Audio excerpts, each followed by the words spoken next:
What's up, everybody? Welcome back to the channel. It's your boy Kangaroo Black coming back once again with week 14, championship week edition of the hot seat.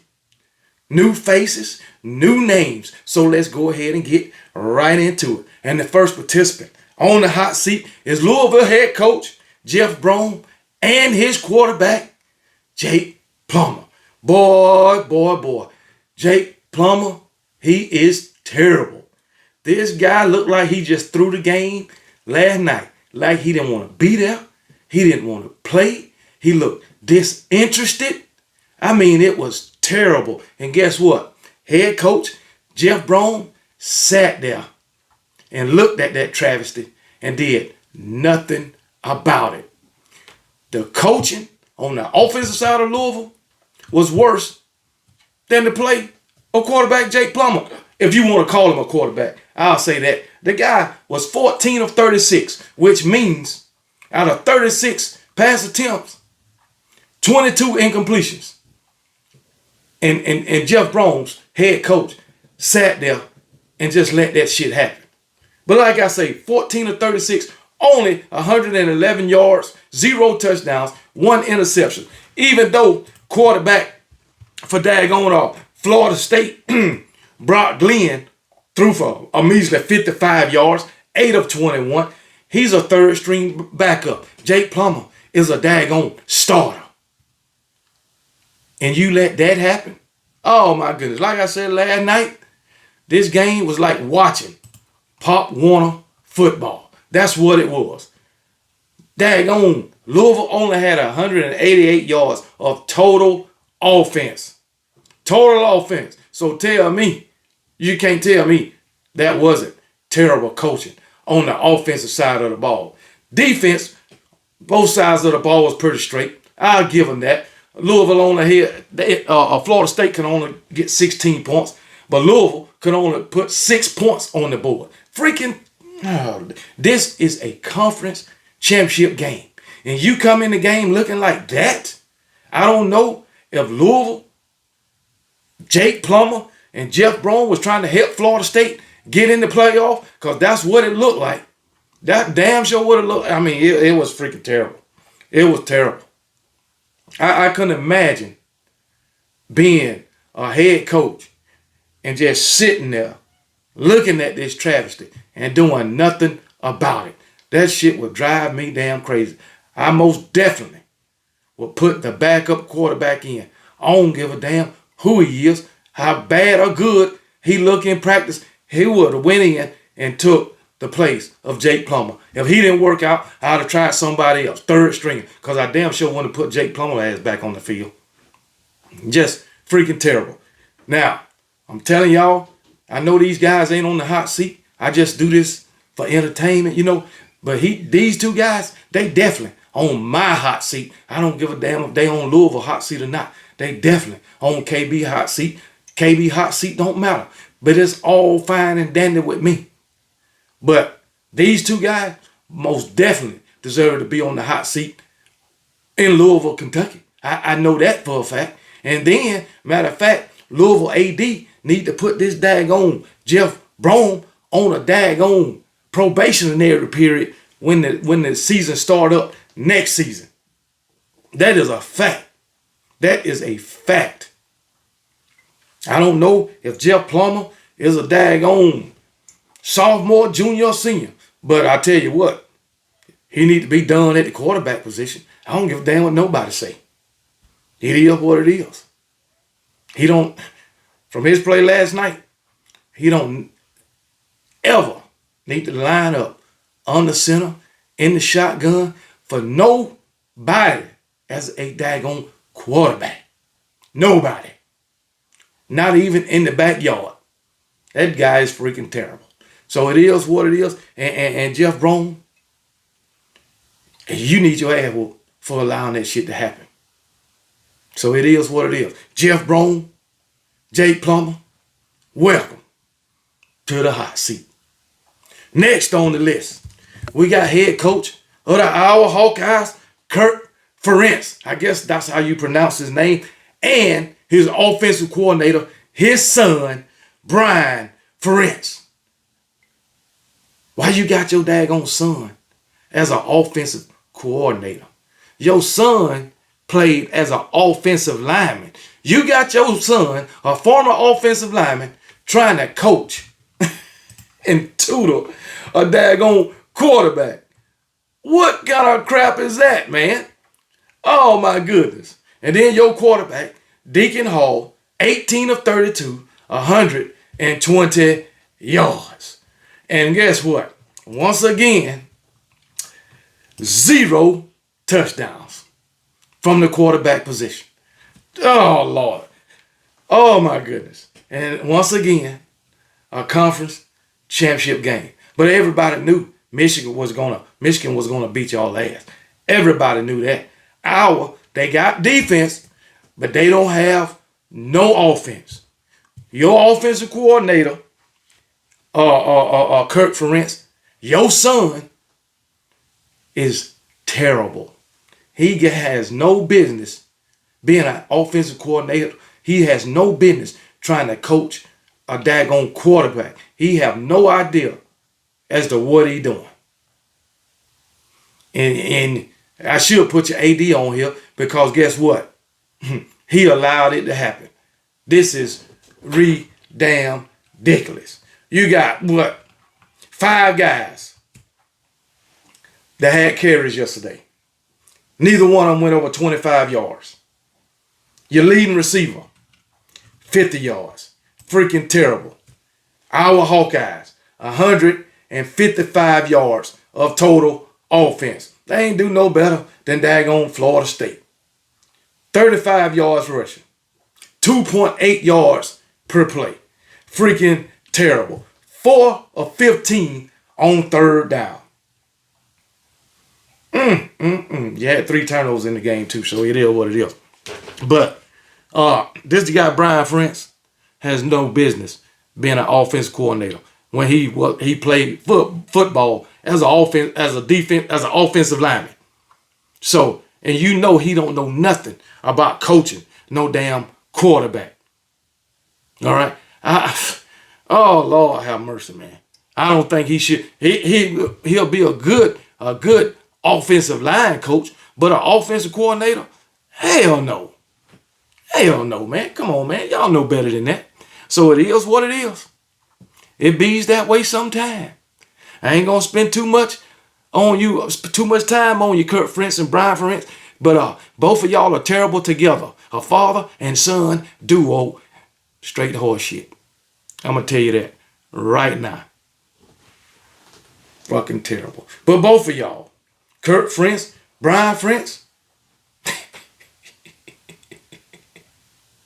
Yeah, I'm laughing at you because you deserve it. But anyway, welcome to the hot seat. All right, next up, time to get to the good stuff. Next up, on the hot seat, the hater, Alabama hater, I'll put it at that. That daggone Danny Kanell. It came out all over social media this past week that Danny Kanell said Georgia is going to boat race Alabama. How did that work out for you, Danny Kanell? You always speaking ill will on my Alabama Crimson Tide. And guess what, Danny Kanell? You are always wrong. How you like that? And you know what?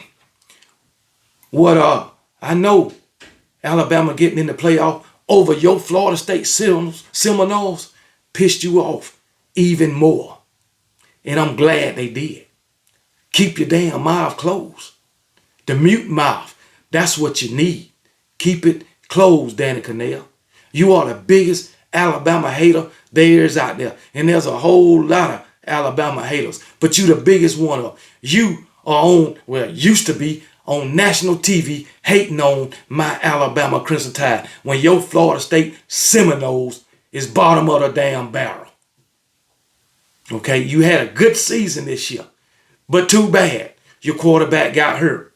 That's the reason why you couldn't get in the playoffs. It's part of the game. Injuries are part of the game. And I know, Danny Kanell, you didn't expect that travesty that y'all got lined up at quarterback, your third stringer, to take you into the playoff. The committee used common sense on that decision. You had 55 yards. I believe he had 55 yards passing last night. You can't go in the playoff with that. I'm sorry. You definitely can't get in the playoff with 55 yards passing. Never. Exactly. 8 of 21, 55 yards. But yet, Danny Kanell, you think your Florida State Seminoles and the Florida State fans think they Seminoles should have got in the playoff.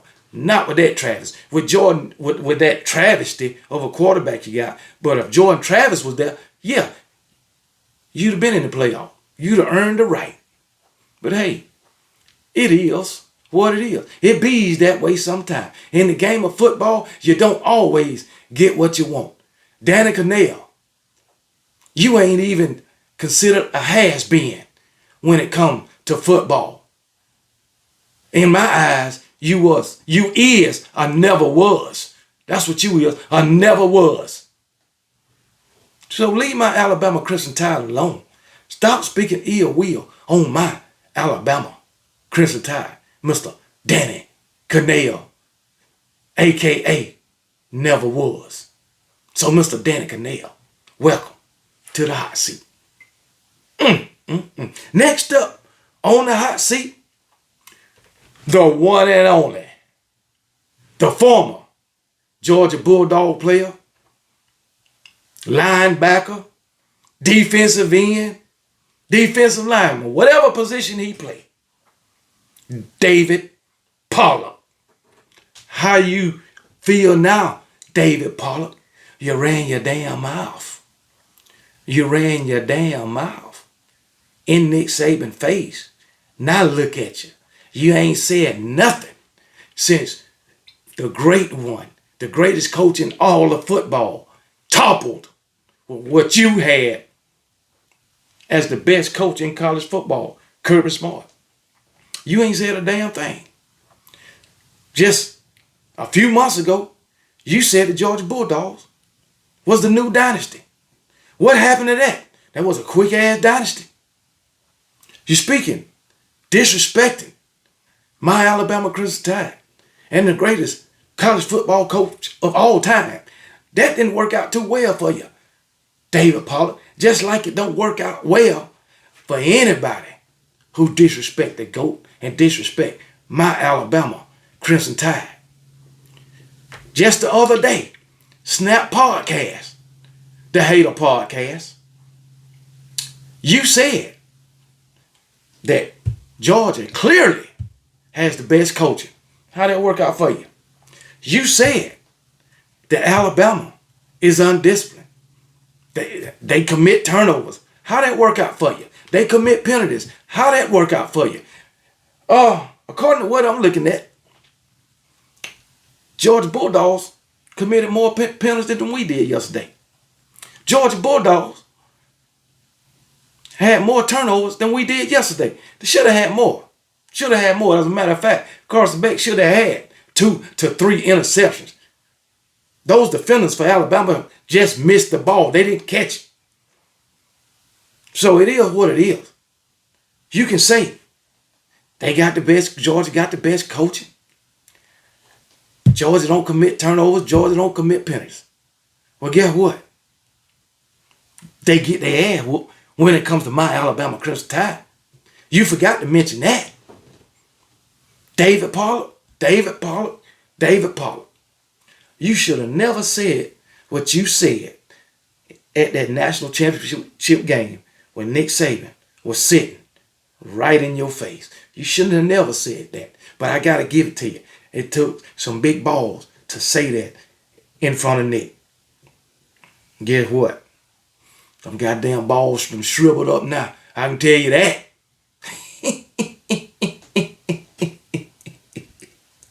Oh, Mr. David Pollack, you opened up a can of worms, a can of whoop ass. That's what you opened up. But it's all good. It's all good. Come back and try it again next season, Mr. David Pollack. Former UGA, supposed to be great.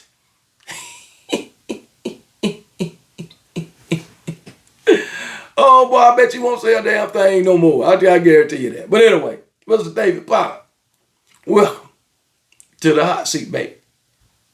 And last but not least, been waiting a long time for this. I know y'all think I'm going to put Kirby Smart on the hot seat. I'm going to put Mike Bobo on the hot seat. No, I'm not putting Kirby Smart on the hot seat. I'm not putting Mike Bobo on the hot seat. Because you know why? Kirby Smart is a great, fantastic head coach. Coached his team to 3 undefeated seasons. Back-to-back national championship. 29-game win streak. Success, success, success. I forgot to mention an SEC championship also. Throw one in there. Great success. I'm not going to put Mike Bobo on the hot seat because Mike Bobo surprised me. He made it happen. Running that offense like a well-oiled machine. So no, I'm not putting Mike Bobo on the hot seat. But I am putting the Georgia fan base on the hot seat. Because all of that success that I just mentioned that was going on with the Georgia Bulldogs blew y'all head way the fuck up. You had the big head. You were getting beside yourself. Delusional. Disney dogs. Talking crazy. Talking out the side of your mouth about every other fan base. Talking bad. Disrespecting the greatest coach of all time, Nick Saban. Disrespecting Jalen Milroe. Disrespecting Tommy Rees, Kevin Steele. I mean, everybody that was associated with the Alabama Crimson Tide program. All the way up to the fans, basically, blatantly disrespecting them. And I'm not talking about all Georgia fans, because some of Georgia fans, they're actually sensible, and talk about, the game and shit. But a lot of y'all, all y'all want to do is troll and talk shit.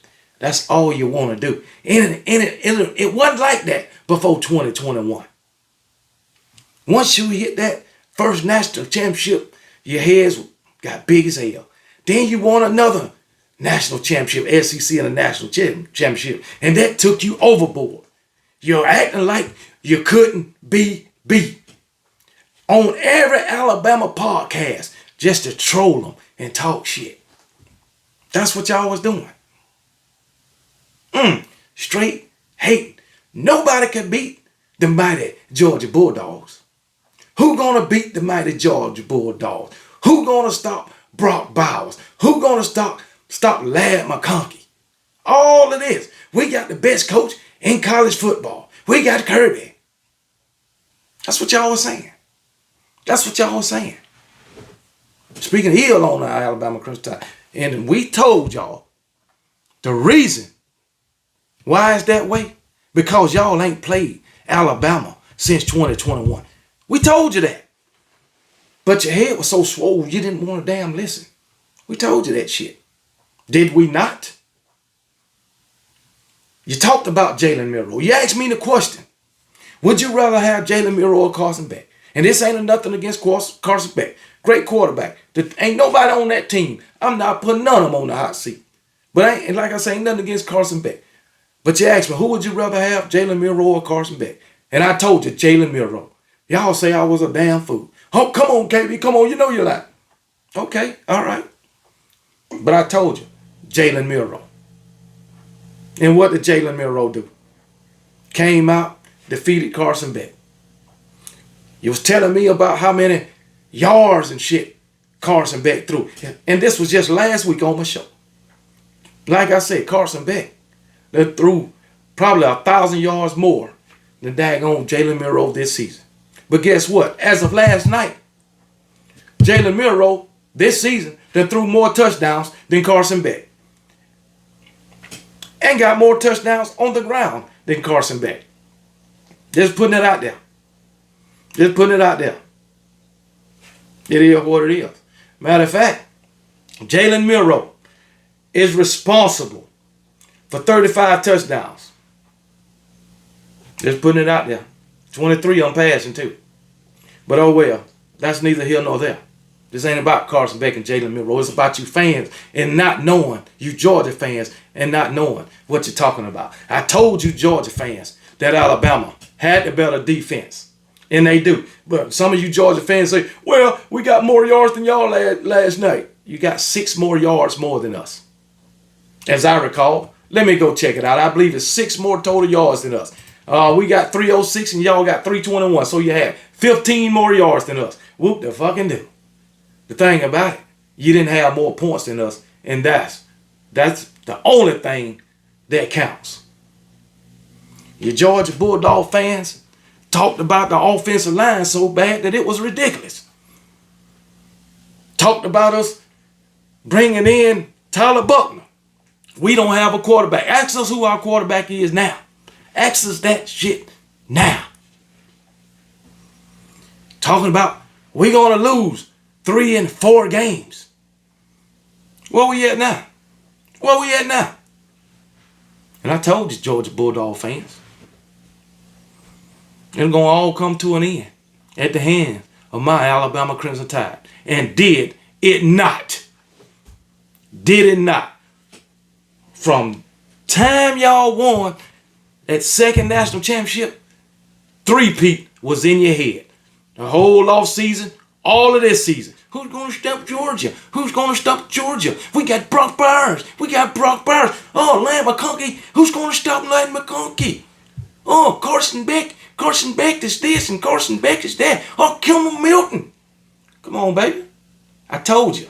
Your defense ain't as good as it was last season. And I told you, teams can run on your defense. And I told you, y'all let Vanderbilt score 21 on you.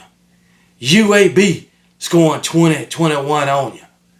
I told you this crap. South Carolina, terrible teams. Florida, I told you all this. It's going to catch up to you. And my boy, Nick Saban Jr. said, y'all playing all these cupcakes, it's going to catch up to you. And guess what y'all told us? Well, we played a cupcake in 2021 national championship. Well, guess what? We played a cupcake last night. Poor Georgia Bulldog fans. And then on top of that, Georgia Bulldog fans, y'all been talking all of this crap for 2 years when you was winning game after game after game after game. But the first time you lose one, you're blaming the refs. You blaming the refs. Y'all done went that route. But every time you win, you're telling every other fan base you got excuses. But y'all blaming the refs. Then you want to come out when we had injuries. Our players wasn't 100%. You didn't afford Alabama fans that same energy in 2021 when the 2 top receivers went down. You didn't afford Alabama fans that energy. Keep that same energy now. Keep it now. Nobody want to hear your damn excuses. Y'all the baddest team in the land. From what y'all said nobody couldn't stop y'all.